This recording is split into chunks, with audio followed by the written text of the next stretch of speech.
For weeks now, most of the global public has been focused on Washington, D.C. when it comes to the Russia-Ukraine war, ironically. Instead of what's been going on the ground, they've been focused on the U.S. Congress in particular, and especially the House of Representatives, because back in February, a bill was passed to allocate $95 billion to a number of countries, $60 billion of which was to Ukraine. And so many people have been focused on, man, we need to get that money out. And a lot of drama happened over the weekend. They finally voted on it, passed the bill. Now then they're starting to figure out, unwind all that. What's it going to mean? How many weapons are going to go? When is it going to start arriving? And all that kind of stuff. Well, beneath the surface, the war has continued on without regard to what it does or doesn't happen in Washington, D.C. And we want to focus a little bit on what has been happening on the ground, what is currently happening on the ground, and then we want to touch on a little bit of what this money may mean going forward, and will it change the outcome? Will it have the impact that so many people that are for Ukraine hope that it does? And we have literally no one better to try and unwind some of this stuff than Professor John Mearsheimer, favorite of our show, professor at the University of Chicago, international relations theorist extraordinaire. We lift that word off the title there. It's extraordinaire. One of the best that there is. John, welcome back to the show. Glad to be here, Danny. Well, listen, because of a lot of the things that have been happening on here, we really do value your ability to kind of pierce the surface level of what's going on or what we may see, and tell us what things actually mean under the surface. And we got a lot to do today. Over the past over the past year or so, I mean, it's been methodically moving forward and picking up pace. That this war is not just killing lots of Ukrainian people. And we've shown that map several times from the ISW, where you show how much the line has changed. They're moving to the west, and it's kind of anesthetic, really. It's just a graphic representation. But we want to talk a little bit about the physical representation today, about what's been going on. And in cities such as, let's see, I think the first one is Marinka. Yeah, Marinka.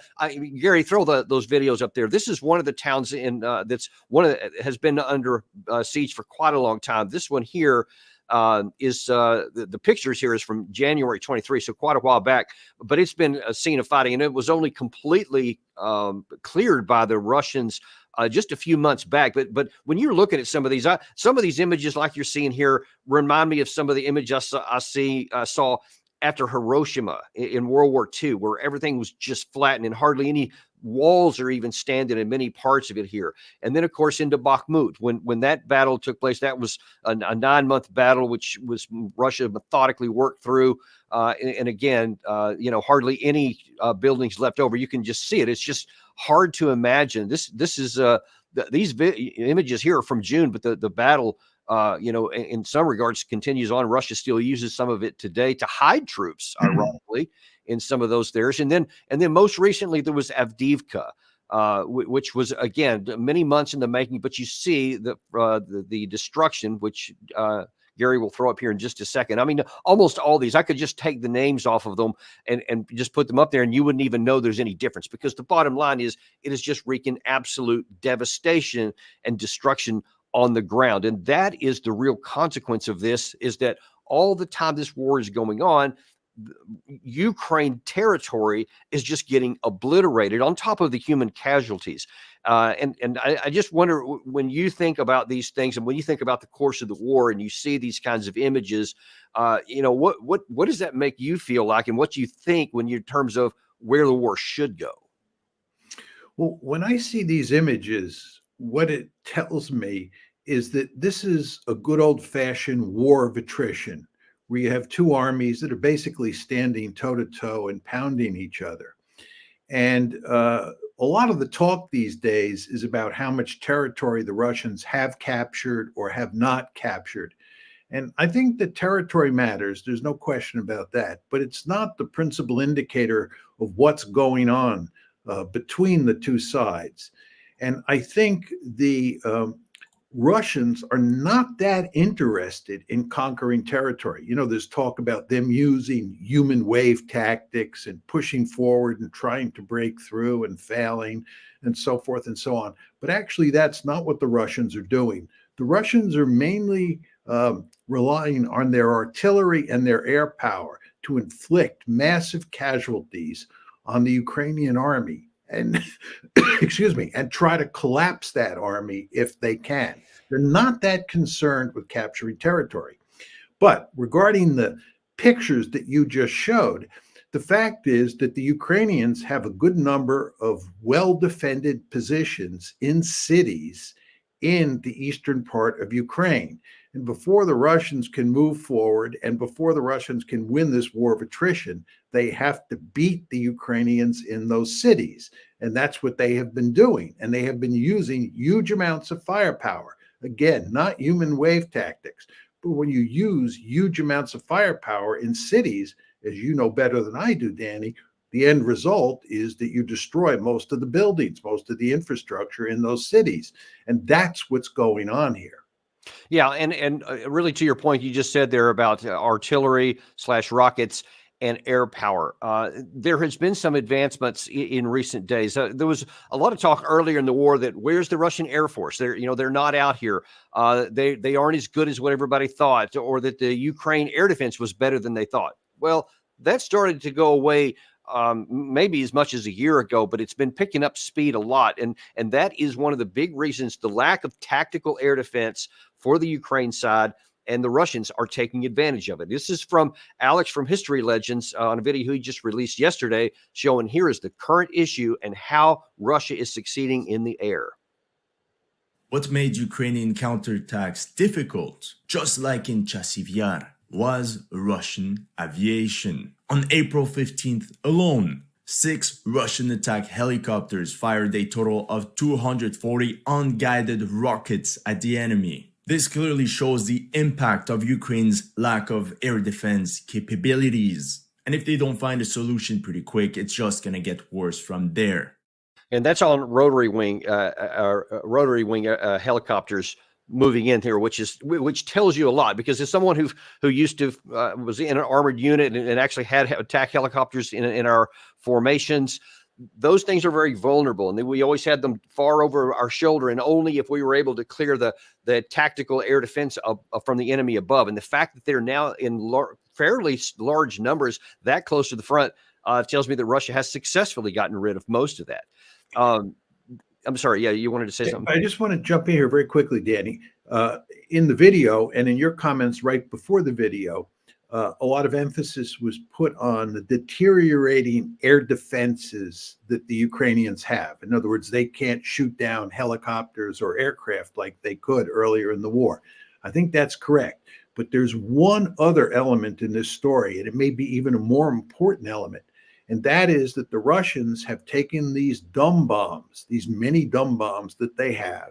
They've put kits on them that turn guidance kits, that turn them from dumb bombs to smart bombs, which allows the aircraft that launched those bombs to stand off at a distance and basically put the bombs in a pickle barrel.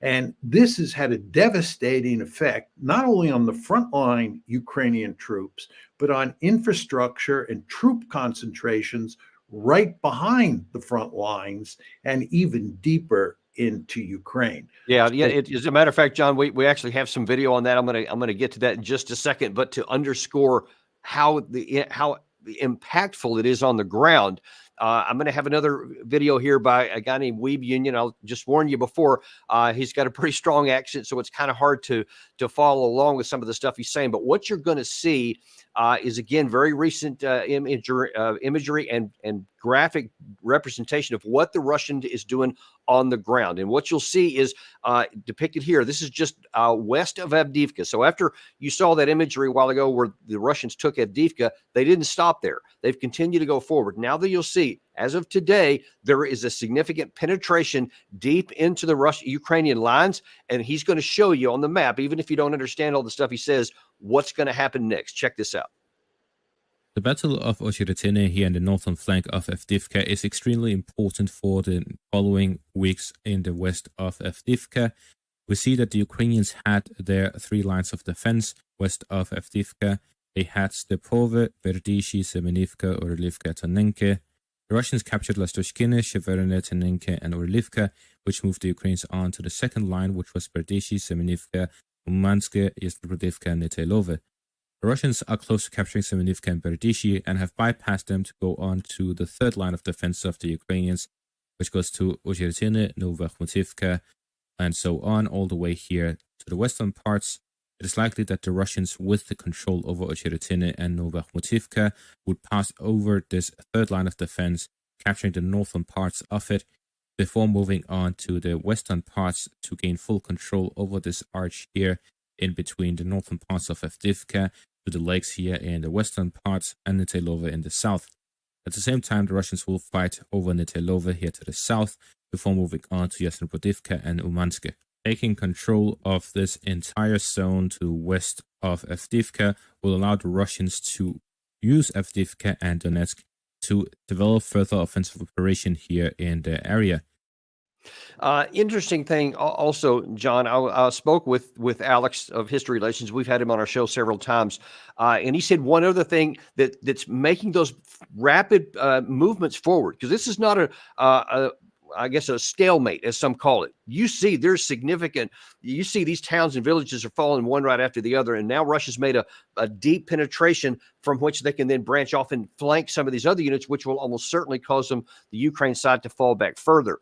One of the things that Alex told me, which is a change of late, is that he's seen lots of videos where Russian formations now in larger numbers, 4, 5, 6, and 7 armored vehicle convoys are moving across without hitting mines. He said that the Ukraine side is running short on anti-tank mines, which now makes the rapid movement even faster for the Russian side. Yeah. And just more generally, it's quite clear that the best Ukrainian defensive positions, to include lines and cities, was further to the east. And the Russians are in the process of tearing apart those defensive positions and defensive lines, in the easternmost part of Ukraine and moving westward where there are not formidable defenses. And this includes mines, as you were talking about, but it includes trenches and all sorts of obstacles that are designed to slow down the Russians. So my sense is that, after a few weeks here, as the Russians move further westward and continue to attrit the Ukrainian army, their task moving forward will become easier. Yeah, and John, I want to go back to what you had mentioned a second ago about these glide bombs, because I think that is an underrepresented, really advancement, because Russia is now mass producing them. They've been using them for a while in smaller numbers, but now then they're starting to get them in larger numbers. And here's what these glide bombs are. This is an FAB 500, one of the more common ones that's used. The FAB 2500 is another one. Look, these have been the bombs themselves have been in existence and in their inventory since the 60s. I mean, they go that far back. They were just basically gravity bombs. You just dropped them and you hope that they would land on target. But now then, with these kits that they put on them, as you said, they can drop them into a pickle barrel. This glide kit, as you see depicted on the top here, is literally, it's a glide, like a glide airplane. But it has a guidance system on the nose, which will bring it onto a pinpoint target at up to 45 miles away, which means that the Russian aircraft, like the ones you saw in the opening scene there, are able to launch these things from well outside of the range of any of the tactical air defense capacities that they have. And now then you see that they're going to more than just the 250 and 500. Now they're also going to the larger 1,500 and 3,000. And here's the thing about this, Gary, if you can show that second set of it. Yeah. So here they are in one of the factories where they're going to show some of these larger bombs. And you see how these things are massive.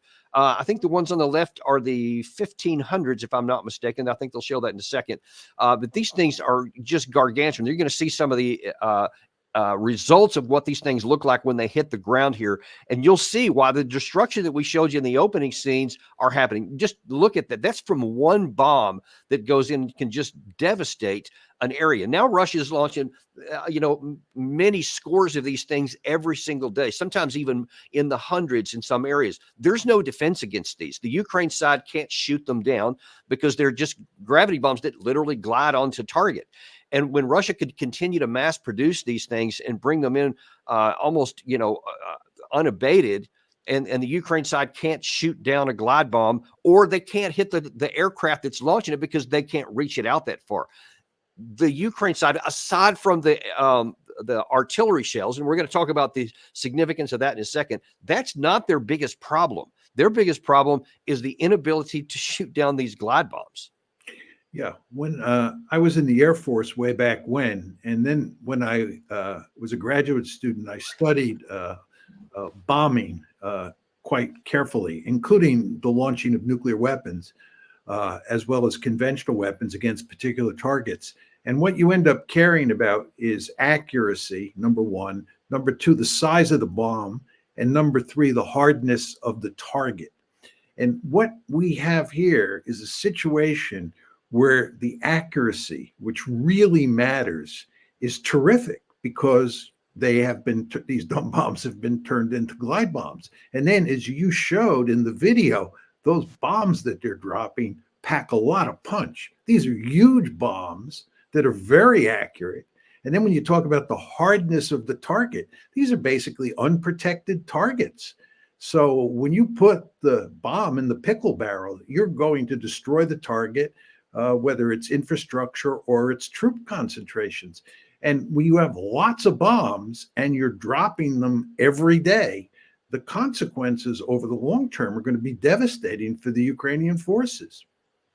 Yeah, and I think that the bigger, well, one of the additional big problems is that this is not a balanced issue. It's not like the Ukraine side has a bunch on their side to drop in. They can shoot because Russia's air defense systems, which they do have tactical in the forward area, actually can reach out to the Ukrainian ships when they fly up there, which is very rare because they don't have many airframes left anyway.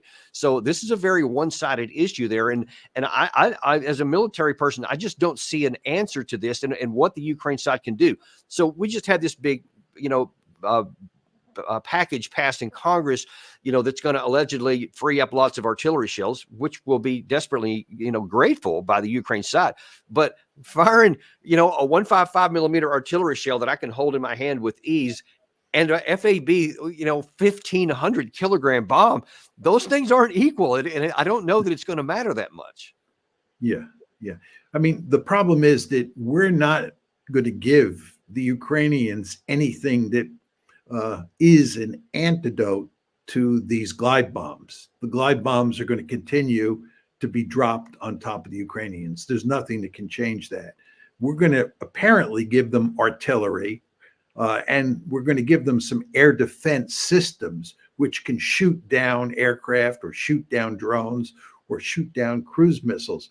But the problem there is, as you pointed out before, that these planes that the Russians have that are launching the smart bombs can stand off at a great distance, which means they're outside the range of any air defense systems that we give to the Ukrainians. Moreover, you can rest assured that once we give these air defense systems to the Ukrainians, the Russians will put their gun sights on those new air defense systems and go to great lengths to destroy them, just as they've destroyed all the air defense systems that we previously gave them. Right. Yeah, that's the frustrating part to me is I still see so many people talking about, well, that's coming and it'll have some effect. But I mean, the numbers that I've seen so far of systems themselves and interceptor missiles is quite modest anyway. And that's on top of all the attrition they've already had in the lost systems that they started off with, the ones that we've already given. Even the Patriot systems have been taken out. So all of these things are just like a Band-Aid, I think. And here's the thing, John, is that people are starting to recognize this belatedly, but people are coming around to it. And Viktor Orban had a comment, I believe it was just yesterday, where he's starting to voice more than he has been, a little frustration with where things are going. Check this out. We respect the rights of Ukraine, sovereignty of Ukraine, and people to create their own and maintain their own state. So therefore, invasion of Putin against Ukraine is totally against the values of international relations and all the values we all respect. So no question of that. But the Hungarian point of interest is that something must be between Russia and Hungary. So this is the number one.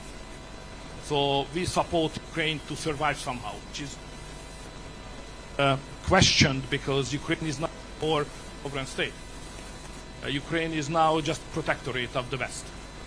So without getting the money and the weapons from the European Union and United States, Ukraine as a state would cease to exist. So it's not a sovereign state anymore.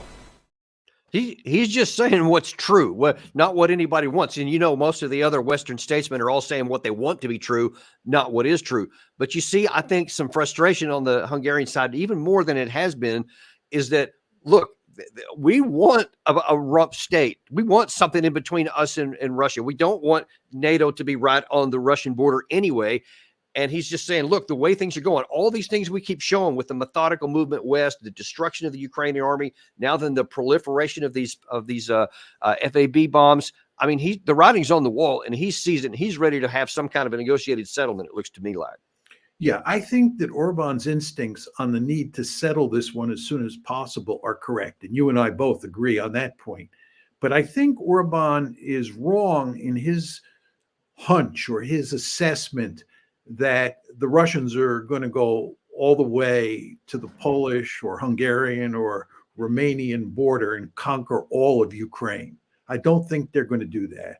I'm not sure they have the capability. And furthermore, I think they would be crazy to try to conquer the western part of Ukraine because it's filled with ethnic Romanians ethnic Ukrainians, who would resist mightily. So I don't think that's going to happen. So I don't think Orban has to worry about that. The big problem Orban faces moving forward, and the Hungarians face moving forward, and we all face moving forward, is that relations, when the shooting stops, between Russia on one side and Ukraine and the West on the other are going to be terrible. And there's going to be a very hostile environment between both sides for as far as the eye can see. And there's going to be an ever-present danger of escalation.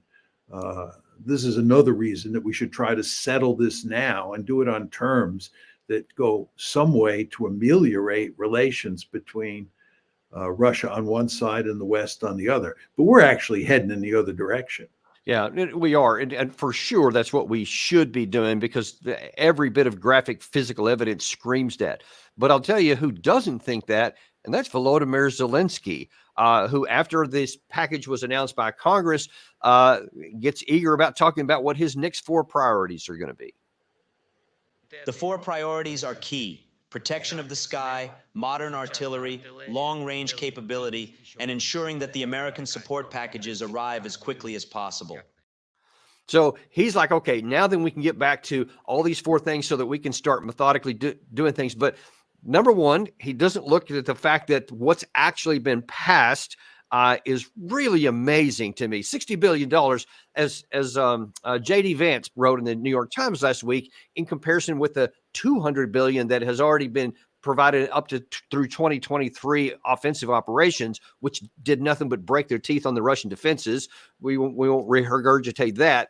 But now then $60 billion is, just a fraction of that. But it's not $60 billion, John. When you look at what it is, Secretary of Defense Lloyd Austin bragged that $50 billion of that or near it is going to American use and American facilities and American manufacturers. Only a small portion of that's actually even going to Ukraine. So even what's regularly going to go to Ukraine, it's going to be a drop in the bucket. Let me ask you a question. And let me preface it by saying I've been trying to figure out what is going to go to Ukraine, right? There's this talk that the bill passed and so much money is going to be allocated for Ukraine, $61 billion. Okay. But what weaponry is going to go to Ukraine over the next couple months to shift the balance? I've been unable to really find any evidence of what they're going to get.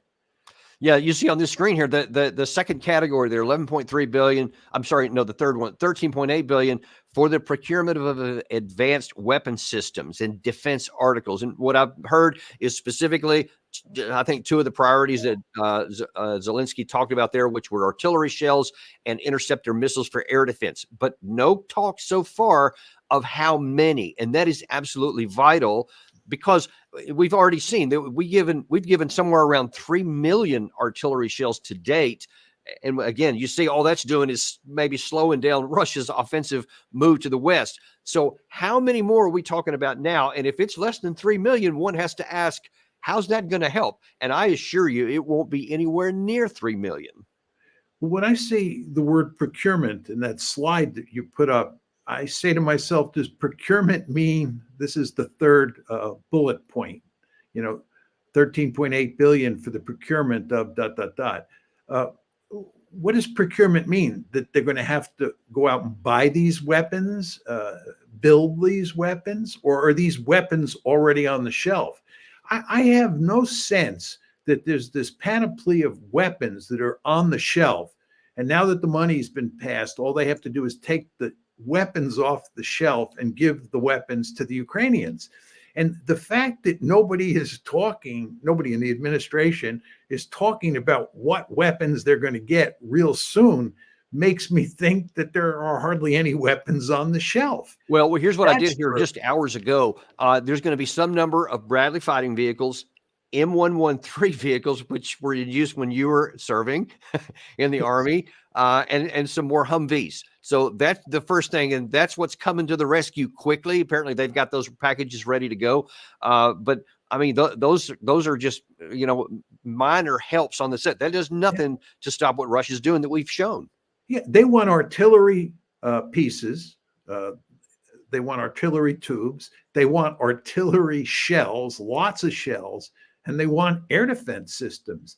Giving them, an armored personnel carrier or lots of armored personnel carriers and Bradleys is not the same thing. It's not a substitute.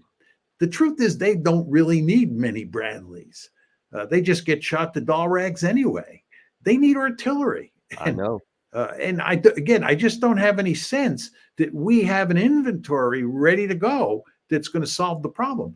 And I would note to you, Danny, if you look at most of the stories that have been written over the past, let's say, week about the situation in Ukraine and this bill that just passed, almost everybody says that the Ukrainians are hanging on by a thread. And thank God this bill passed. Okay, that's the argument. Well, if you admit that they're hanging on by a thread, that means you better get a lot of equipment over there pronto. Otherwise, they're going to lose quickly. But again, I don't see any evidence that we can reverse the situation that the Ukrainians are in and make it possible for them to stand up in a meaningful way to the Russians over the course of 2024. And, John, I remember so vividly during that debate that you and I participated in at the Council on Foreign Relations in New York, where you said then, before it had happened, you said, listen, this $61 billion is not going to change the outcome. Ukraine is going to lose whether they get the money, whether they don't. Now then that it has passed, you can graphically show why it isn't. But that doesn't stop others in the West from ignoring the realities that you have so articulately laid out. And Rishi Sunak, a couple of hours ago, came and bragged about what his country is going to do. First, note what he says, and then I'll comment on the backside of that. Today, we go further. We will send Ukraine an additional £500 million, hitting £3 billion of support this year. And we'll provide them with the largest ever package of UK military equipment. This will include more than 400 vehicles, 4 million rounds of ammunition, 60 boats and offshore raiding craft, vital air defences, and long-range, precision-guided Storm Shadow missiles. And as we make our historic commitment to increase defence spending to 2.5% of GDP, we'll move past this stop-start, piecemeal way of backing Ukraine, so that alongside our long-term security guarantee, we are today providing a long-term funding guarantee of at least the current level of military support to Ukraine for every year it is needed. So he's basically saying he's ready for a forever war, and we'll just keep giving you this money every year. But it's number one, I thought it was comical that he makes a point of saying 60 boats. I don't remember that being on Zalinski's list, and now that's going to reverse the fight on the ground. But then it's a half a billion pounds. That's so. We just gave 60 or allocated 60. He gave 0.5 of one. And so why does anybody think any of this is going to make any difference? I don't know. And you want to remember that in a lot of the discussion about the virtues of this bill, the argument is made that what this will do is enable the Ukrainians to hold against the Russians this year in 2024. And then in 2025, the Ukrainians will be able to go back on the offensive. And this time it'll work, and they will end up recapturing that territory that they failed to capture last year in 2023. This is delusional. It's not clear you'll ever get another package like this through the US Congress. It happened this time. I'm not sure it's going to happen again. But even if you do get a package through, you're never going to be able to constitute a Ukrainian force that is as formidable as the one that we helped build up for the June 2023 counteroffensive. So the idea that the Ukrainians in the future can recapture territory from the Russians is delusional. The best you can do is maintain the status quo. I don't think you'll be able to do that, but the best you can possibly do is maintain the status quo on the battlefield. And if you accept that logic, then you ought to cut a deal now. There's no point in fighting year after year just to maintain the status quo. But of course, selling that argument to the decision makers in Washington and London and assorted other capitals is well nigh impossible. Yeah, it is. And part of the reason for that impossibility is because everyone, or so many people, Sunak is one of the worst, Stoltenberg of NATO is another one of the really bad ones, is that they almost give fealty to Volodymyr Zalinski. We've shown here where in the past where John Kirby has said Zalinski and only Zalinski will make a decision whether they go to negotiation or whatever. Well, here's what Zelensky's saying, I think it was yesterday, about how he views his role here in this war. Check this out. How long should Americans be expected to fund the war in Ukraine? The Americans are not funding the war in Ukraine. They first and foremost protect freedom and democracy all over Europe.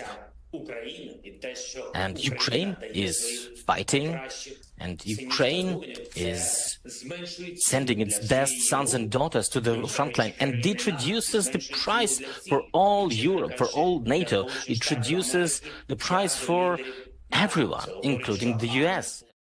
So oddly enough, he starts out by saying the U.S. isn't funding the war, which he just got this money. So I'm not even sure what that even means. But then, John, I think the bigger thing that's concerning to me is he kind of has a Messiah complex. He kind of says, I'm fighting for all of you. I'm going to keep all of Europe and America safe. So keep giving me this money. And as you just said, it's delusional. There is no possibility of him doing that.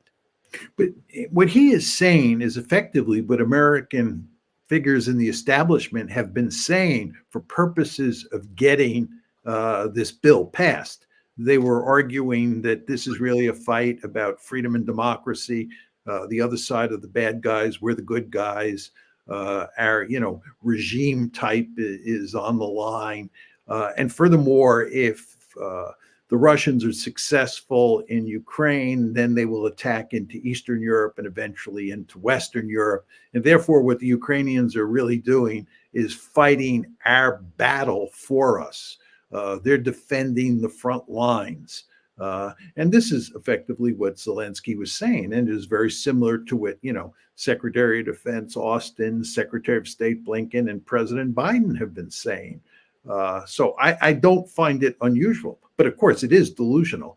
And if we had any sense, which we don't have, we'd work to cut a deal now and save Ukrainian lives and save the Ukrainians territory that the Russians will otherwise capture if we continue this war. Well, now let me ask you this question. How can this play out in terms of this delusion that we have? I mean, you see, Rishi Sunak is still saying this. Stoltenberg is still saying these same kinds of things they've been saying since the outset of the war. Secretary of State Blinken, Secretary of Defense is saying the same things. All of them keep that same myth going. But it can't go on too much longer. You see the pace that the Russians are moving is starting to pick up. And if they actually do, as apparently the British intelligence has been saying, come in with a big push somewhere in a larger offensive at some weak point in the front here, they could literally break through in some of these areas. Because as you saw there earlier, they're becoming more brittle, but also they don't even have the minds to create these formidable lines of defense. And so if Russia does break through and they have strategic reserves to actually exploitation forces to break through some of these gaps, this could fall apart quickly. What will our leaders say then? 2 quick points. The first point is that the real chink in the armor from their point of view is actually not weaponry, it's manpower. They don't have the manpower, they're badly outnumbered, and they have no meaningful mobilization plan in place that will allow them to address the manpower problem. So that's the real chink in the armor. But with regard to your question, it's a very interesting question, because if you think about it, what we are doing now in Ukraine is doubling down. We're becoming more committed than ever to making sure the Ukrainians win. Our reputation is really on the line. So what happens if in 2 or 3 months the Ukrainians start to lose in significant ways on the battlefield, and it becomes clear to almost everybody that the Russians are on a roll and the Russians are going to win the war? Whatever victory means, let's leave that aside for the moment. But we are clearly in a situation where the West and NATO and the United States are destined to lose the war. Given all that we've invested in Ukraine, and given that we have just doubled down, what are we going to do then? And this is a worrisome situation, because the temptation to use Western military force to rectify the situation, to double down again, will be it'll be a very powerful temptation, and that could lead to really serious trouble. So the fact that the Ukrainians are in all likelihood going to lose is only part of the problem. We also have to think about what the West will then do to rectify the deteriorating situation. That's exactly what I worry about. It's one of my primary concerns, because I see all these people painting themselves into a big time corner to where I just don't see how they pivot from Russia can't win, Ukraine must win, to, oh shoot, Ukraine lost. Okay, all right, well, let's just make a new Cold War, make a new iron line, iron curtain, and let's build up our forces. I just don't see them doing that, because they have literally put their reputations on the line for Russia having to lose. And if they don't, I fear that they're going to try to do something to rectify that. And something besides giving money to a now then defunct Ukraine army, which can no longer even use the weapons. And the temptation will be very great for that. Right now, people, John, I think, that say, oh, no, we're not going to send troops there.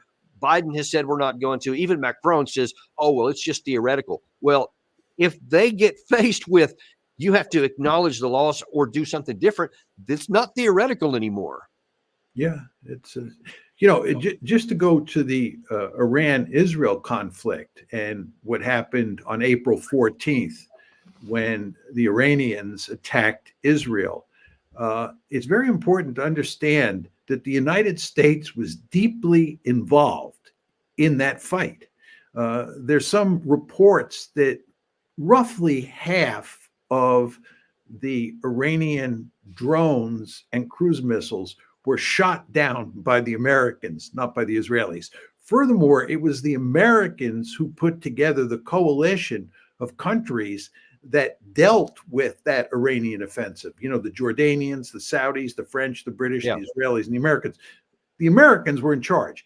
I only raised this issue because it shows you how easy it is for us to get dragged into a fight. In other words, it was not the Israelis versus the Iranians. It was the Israelis plus the Americans plus a number of other countries up against the Iranians.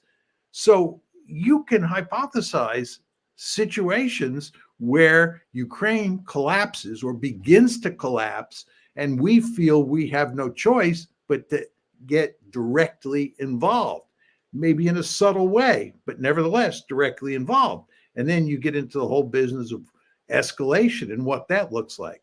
So the end result of this vote on Saturday probably won't make any difference in terms of what happens on the battlefield. but it could make a big difference in terms of our participation down the road and the potential for escalation into a war between NATO on one side and the United and the Russians on the other side. I can't even believe we're having that conversation right now, and the theoretical, or even getting close to being an actual possibility, not a theoretical one. Well, Danny, if I could just say a Sure. quick point. One thing you want to remember about the Americans is we hardly ever back off. We always double down. It's not reassuring. I know. Could you say 20 years of doubling down in Afghanistan and how'd that work out? Let's don't repeat that one, but yeah, that's kind of what we did. I observed that one firsthand. I want to ask a slightly different question here that was posed to me by a colleague or a retired colonel not long ago, which I found very fascinating and was looking forward to talking to you with your international relations theorist hat on, because I think that there's more to this than many people are thinking. So whether it's Viktor Orban or a handful of others have been saying, and certainly I have been, that, we need to, seek the best negotiated settlement we can get starting right now. Don't wait for anything else because it'll only get worse, et cetera. But there's actually a potential problem with that, and that is on the Russian side of that. Because all these things that we tried with sanctioning them and destroying their economy and all this other kind of stuff, they have retooled and are now pivoted away to other areas where they may not be in a position to need to negotiate. And they may say, once we've accomplished this on the ground and taken this territory, maybe we'll do that. One of my friends actually postulated that there's the potential that if you got into negotiations, Russia may say, okay, we're either going to win this by force, which is more than they have now, or you can cede all of the Zaporizhia, all of these four complexes, the whole Donetsk, without fighting, and let that be the line, and then maybe we'll go and agree to that. What do you think about that possibility?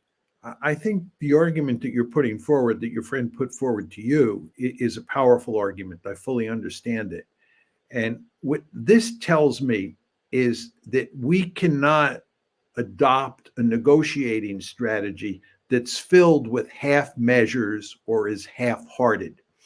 We have to pursue a radical shift in our policy toward Ukraine if we have any hopes of cutting a deal at this point in time.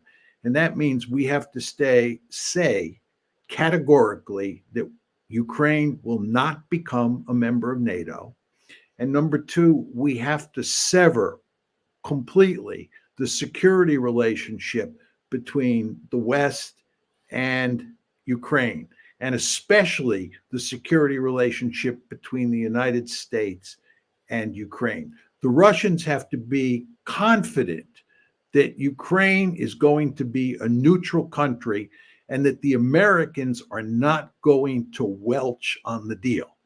This would be a radical policy shift on the part of the United States if it was adopted. And of course, that's why it, in all likelihood, will not be adopted. And we will try to negotiate some sort of settlement where Ukraine eventually gets into NATO or what have you. And the Russians will make it unequivocally clear that this is unacceptable. And we will continue on our merry way supporting Ukraine in this war. I'm going to go out on a limb here and say something that I hope doesn't come to pass. I hope what I'm about to say proves to be false and wrong. But what I think is the more likelihood is that all those things you just said, then this obviously is going to be a video that's going to be out there forever, and it's never going to go away, is that in the future that people will look back on this moment and on those things you said and the radical change, what you said, people will just give their eye teeth if only we could go back to this time and make that decision now, bring this to an end, to limit the damage and actually preserve something of a decent situation for ourselves, the NATO alliance, and even Ukraine. Because if we don't do this radical shift, which you say, I see no evidence that it's going to do anything besides get many more Ukrainians killed, much more territory lost, possibly even the cities of Kharkiv and Odessa, if it goes that far, or we'll be faced with what you said a minute ago, with the possibility of getting into a war with Russia. The arrogance of our leadership and our unwillingness to do anything except for claim victory fills me with fear that that's where we're going. It's hard to disagree with you. I mean, I think that we're deeply committed to continuing this fight, or keeping the Ukrainians in the fight, so that we can damage the Russians and hope for a miracle somewhere down the road. But I don't think that's going to happen. I think we have to adopt this radical strategy. One of the real problems here, Danny, is the Russians simply don't trust us anymore. They think that Putin thinks, he's made this very clear on at least 3 public occasions, that he trusted the West, and he thought the West was negotiating with him in good faith, and it turned out they were not. And he was a fool. He admits he was a fool, and he says he has no intention of ever letting that happen again. Given that attitude on the part of Putin, which I'm sure is shared by many of his lieutenants, if you're in the United States' position, you have to change your policy radically, and you have to do everything possible to convince the Russians that you're sincere and that you're not going to welch on the deal later on. But John, all of our modern leaders have spent nearly a career demonizing the Russian side, demonizing Putin in particular, and I've even on some talk shows I've been on before been if not attacked, at least addressed with, but how can you possibly trust Putin? He violates every agreement he's ever had. I could sit there and factually tell you that's not the case. That, I mean, everybody cheats a little bit here and there, but by and large, they've actually held to most of their agreements. But that's irrelevant. The impression is that you can't possibly trust anything. Ergo, no one's going to take this radical approach because they have been taught not to trust anything of the Russians. So you have these 2 immovable objects, and you have the Ukrainian people being crushed in between them. Makes me think of that phrase, we are being hoisted on our own petard. That's not a very pleasant thought. It could be worse. Another dimension to this too, which is that we have recently been arguing ad nauseum that the Russians are not only evil, but they're bent on conquering all of Europe, and they have the capability to do it. And if that's true, if you're dealing with the second coming of Adolf Hitler, and Adolf Hitler has the Wehrmacht and is going to try to overrun all of Europe and create Lebensraum, it's very hard to negotiate some sort of compromise settlement with Adolf Hitler. I mean, this is where we're at. All that Russophobia has put us in a position where it's just very hard to see how you work out some sort of negotiated settlement. Yeah, and here's a comment from Putin, which I think kind of addresses some of this. Gary, roll that. Я когда, сейчас тоже Ширака нет, Жака Ширака, он был крупным таким политическим деятелем. Я как-то его спросил, почему американское руководство так себя ведет? Так агрессивно и так недальновидно действует в некоторых случаях. Он мне по-русски ответил, потому что некультурные. So you see how he kind of views us with disdain, and who's to argue with some of it, but that's kind of really both sides are looking at the other in similar ways, and it's just not filling me with a lot of confidence that we have the statesmanship or the desire or the capacity on either side to end this, and it's just very troubling to me. I just add one other dimension to what we're talking about here, and that is that I actually think the Russians, and this includes Putin, and I think you see it with the Chinese too, they believe that we are strategic idiots, and they believe that we do things that are not in our interest. And if you go around the world and you talk to lots of people who are not in the West about American policy, for example, vis-a-vis Israel and what's going on in Gaza and what just recently happened with Iran, they simply can't believe that we're allowing ourselves to be pulled into this situation. They just think we're nuts. And they think that what we're doing in Ukraine is remarkably foolish. The whole idea of expanding Ukraine and NATO into Ukraine when the Russians made it clear that they viewed this as an existential threat. And then you have the trouble start in February 2014, and the Americans, instead of backing off and trying to work some sort of modus vivendi out with the Russians, double down, and we end up in a war. And I think a lot of people think, and I certainly think this, and I know you do too, that this just doesn't make good strategic sense. So the Americans are, they're kind of boobs when it comes to planning and executing their grand strategy or their foreign policy. And if you look at all the trouble that we're in around the world, I mean, the situation in the Middle East is turned into a disaster, and there's no hope of it improving anytime soon. The situation in Ukraine, as we have just talked about, is disastrous, and there's no hope of that improving anytime soon from our point of view. And meanwhile, there's huge potential for trouble in East Asia, especially in places like the South China Sea or over Taiwan. And, we've lost our focus there. We're not focusing on the ball out there. So the United States is just in one heck of a lot of trouble. So let me ask you this in the last few minutes we have here. I think it's self-evident, as you just articulated there, we don't have at least a coherent national strategy. What do you think is the no kidding reason why we don't have that, and what is our foreign policy objective and drive in the administration? What do you think actually animates their decision making? Because there's got to be something. I mean, they can't literally just be going, I don't know, whatever, let's just do this today. There has to be something, but I can't identify it, and I'm wondering if you can. Well, first of all, they think there's no limits, right? The whole idea of prioritizing is not part of their worldview. My view is if you're concerned about East Asia, you're concerned about Ukraine, and you're concerned about the Middle East, you can't deal with all three of those areas of the world at once and give them all equal attention.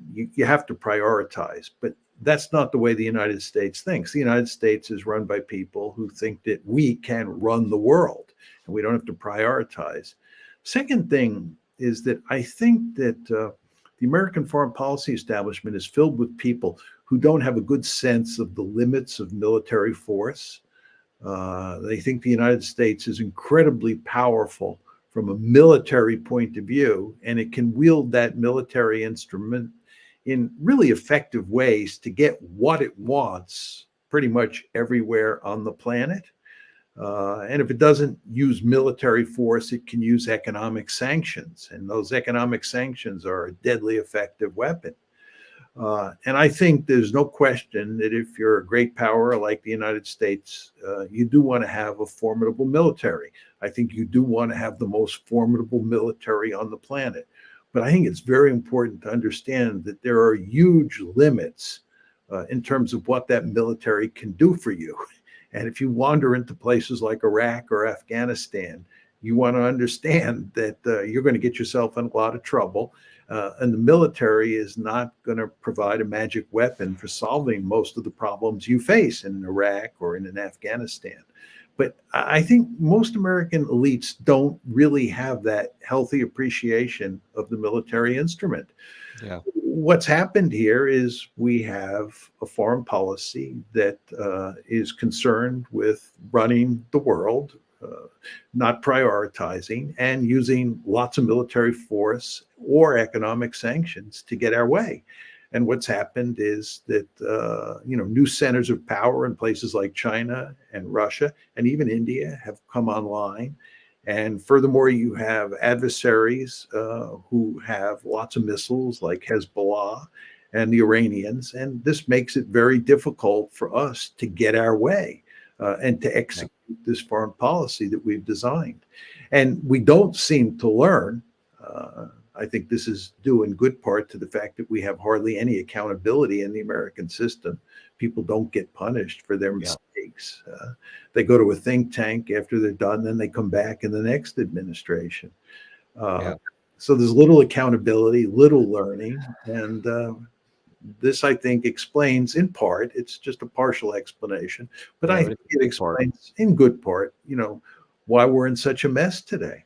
Yeah, I think that is obviously politics and electoral politics is another big influence in that. But I think that the bigger issue, as you say, is the most rational explanation. We still think this is 1990 or maybe even 2003 when we could literally do whatever we want, tell even our allies to go hang themselves, our adversaries, we're going to do whatever we're going to want to do, and they couldn't do anything about it really. That world doesn't exist anymore, and we have not figured that out yet, and we may soon, to our demise.